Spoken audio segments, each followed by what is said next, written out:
Back to back miscarriages అవుతున్నాయి. అసలు హ్మ్. ఎందుకు అవుతున్నాయని? దాన్ని రికరెంట్ ప్రెగ్నెన్సీ లాస్ అంటాం.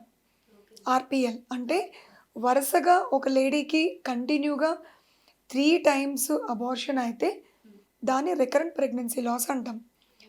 దీనికి కూడా డిఫరెంట్ రీజన్స్ ఉంటాయి. ఒకటేంటంటే జెనెటిక్ ఇష్యూస్ ఉండొచ్చు హ్మ్. బేబీలో. ఇంకొంతమందిలో ఏంటంటే అంటే యాంటీఫాస్ఫోలిపిడ్ యాంటీబాడీస్ అనేవి వాళ్ళ బాడీలో ఉండొచ్చు. ఓకే. సో, ఇవి ప్రెగ్నెన్సీ ఫార్మ్ అయిన ప్రతిసారి ఈ యాంటీబాడీస్ వెళ్ళి అటాక్ చేస్తుంటాయి. ఓకే. సో, వీటిని గుర్తిస్తే గనక బ్లడ్ టెస్ట్ ద్వారా తగిన ట్రీట్మెంట్స్ తీసుకోవచ్చు. ఓకే. అండ్ థైరాయిడ్ ఇష్యూస్ వల్ల కూడా అవ్వచ్చు. హ్మ్.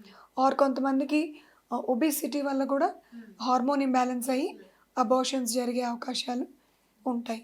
ఇంకొంతమందికి ఈ యూట్రస్‌లో షేప్‌లో తేడాలుంటాయి. ఓకే.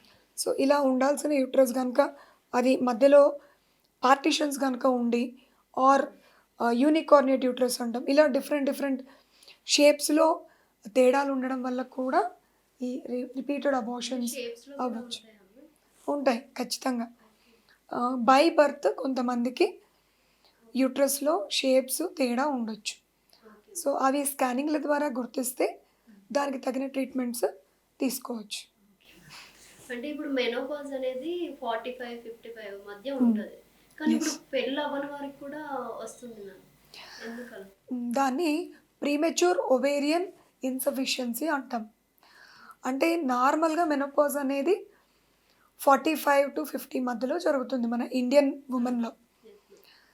సో, ఇది ఎందుకొస్తుంది అంటే ఓవరీస్‌లో ఎగ్ కౌంట్ తగ్గిపోతూ వెళ్ళి హ్మ్.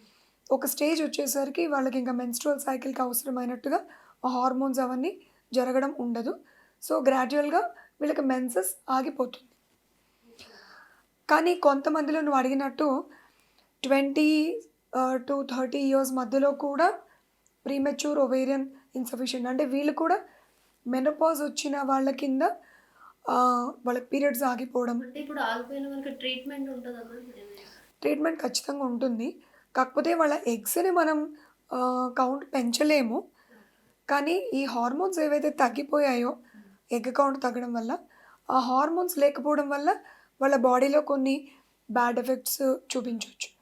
లైక్ హార్ట్ మీద గానీ, ఓకే. బోన్స్ మీద గానీ ఆర్ హార్మోన్ ఇంబాలెన్సెస్.